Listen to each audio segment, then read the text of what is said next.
Je vais te montrer deux images et tu vas me dire la différence. Un chapeau. Pointu. Oui, chapeau pointu. Non, c'est pas ça. Non. Non. Une tente. Non, c'est encore moins ça. Tente avec une fermeture dans le mauvais sens. Oui. Non. Non, un bec. Avec une fermeture dans le mauvais sens. Un bec de lièvre avec une fermeture dans le mauvais sens. Non, en fait, la différence qu'il y a entre ces deux images, c'est le diaphragme. L'ouverture du diaphragme.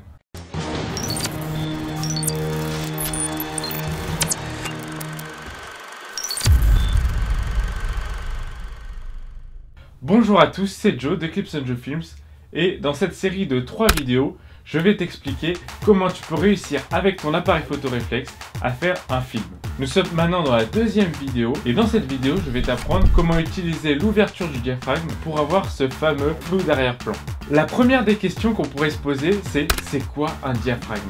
Eh bien, un diaphragme, en général, se situe dans l'objectif. C'est une ouverture constituée de différentes petites lamelles de plastique qui te permet d'agrandir ou de rapetissir l'ouverture. Cette ouverture se mesure en F quelque chose. Donc, par exemple, si je te dis que j'ai une ouverture de F1.8, ça veut dire que l'ouverture est grande. Par contre, si je te dis que mon ouverture est de F22, à ce moment-là, l'ouverture sera très petite. Donc, attention, c'est très compliqué mathématiquement. J'espère que tu vas t'accrocher. En gros, plus le chiffre est grand, moins l'ouverture est grande. Plus le chiffre est petit, moins l'ouverture est petite. Donc, plus le chiffre est grand, plus l'ouverture est petite. Et plus le chiffre est petit, plus l'ouverture est grande. Non, je rigole. Regarde plutôt ces images. Tu peux remarquer que la première image a une profondeur de champ très petite. Une profondeur de champ, pour ceux qui ne savent pas, c'est la distance qu'il y a entre l'objet le plus près de toi qui est en focus et l'objet le plus loin de toi qui est en focus. Donc là, tu peux voir que la distance est vraiment très petite. C'est une seule lamelle de parquet. Maintenant, si je mets à 2.5, eh bien, tu peux voir qu'il y a plusieurs lamelles de parquet en focus. Tu peux augmenter encore plus cette profondeur de champ en augmentant donc le nombre. Et je vais même jusqu'à F22 pour te montrer ce que ça fait. F22, c'est la plus petite ouverture que je peux mettre sur mon appareil photo. Et tu peux voir que tout est net. Ce qu'il y a le plus proche de toi et le plus loin de toi, limite jusqu'à l'horizon, sera en focus. Qu'est-ce que ça a comme impact sur l'image ? Eh bien en fait, quand tu augmentes l'ouverture de ton diaphragme, tu laisses plus rentrer de lumière, qui est logique en fait, parce que si jamais tu avais un petit trou, eh ben il y aurait moins de lumière qui passerait. Et donc dans ce cas-là, eh ben le premier des impacts qu'il y a sur ton image, ça sera qu'elle sera plus claire. Ensuite, le deuxième impact qu'il y a sur ton image, c'est la profondeur de champ comme on l'a vu. Et c'est d'ailleurs comme ça que tu vas pouvoir réussir à faire le flou d'arrière-plan. Alors, on se sert justement de cette réduction de la profondeur de champ à des fins artistiques. D'ailleurs, tu peux voir la différence qu'il y a entre ces deux photos.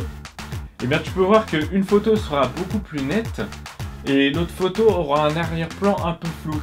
Et bien, c'est ce qu'on veut. Cet arrière-plan un peu flou nous permet de mettre en avant le sujet. En effet, l'œil se concentre sur ce qui est net.